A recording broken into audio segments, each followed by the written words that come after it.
titled the ad, obviously trying to capitalize on President Biden's botched Afghanistan withdrawal. And take a look at this new poll. It shows a hypothetical rematch of 2024 between the two would have Mr. Trump edging out the current president. This is an Emerson College poll. 47% would vote for the former president, 46% would vote for Mr. Biden. President Trump's probably paying attention to polls like that, based on this headline today in Politico reading, Trump builds turnkey campaign operation for 2024. The former president is signaling a heightened interest in a rematch with Joe Biden and laying the necessary groundwork.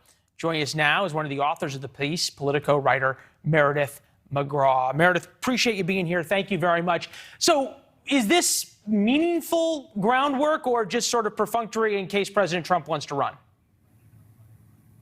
Well, what we're seeing really is a groundswell of building up by former President Trump and his team. We're still 3 years ahead of 2024, but he's planning rallies in places like Iowa. There's a Georgia rally in the works, a potential rally in Florida, critical swing states. He's hired people to work in those states. The former president has been holding fundraisers. He's been making a slew of endorsements for races across the country. And he really is thinking about running again in 2024. Of course, there's been a lot of speculation about whether or not he will actually get in the race. And there are Republicans that are waiting on the sidelines, people like former Secretary of State Mike Pompeo, the former Vice President Mike Pence, South Dakota Governor Kristi Noem, among others who are interested. But he really has the field frozen until he actually jumps in. It's a great point. He's going to run in right now. Yeah. You look at Pompeo's Instagram these days. He's living in Iowa and New Hampshire.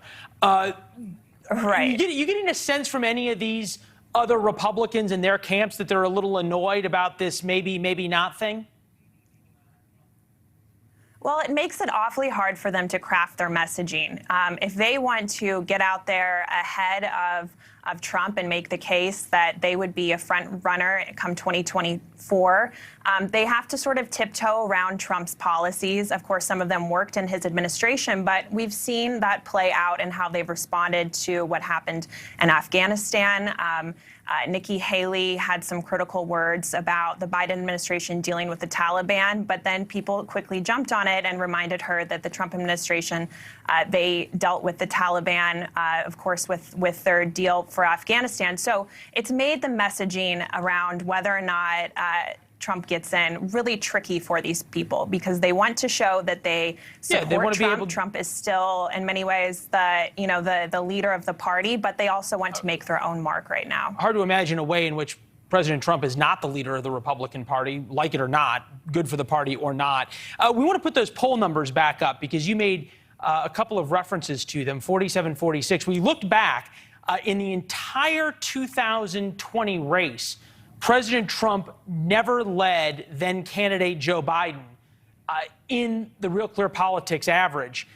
How much do we read into this poll that you've got this debacle and embarrassment in Afghanistan and President Trump was seen as tough on foreign policy, whether he was or not, make your own decision. But how much of this was a blip and how much of this do the Trump people think they can really capitalize on? Well, Trump's advisors think that there is blood in the water right now, and you can certainly tell that from how Trump himself is responding to what really has been a challenging month for President Biden, from this fourth wave of the pandemic to his handling of Afghanistan.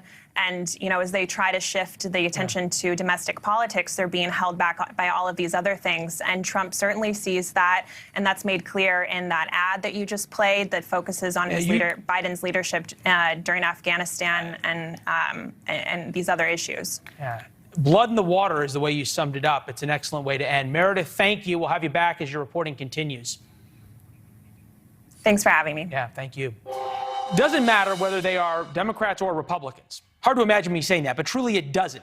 Political operatives on both sides say the 2024 election, for that matter, the 2022 election, might be decided long before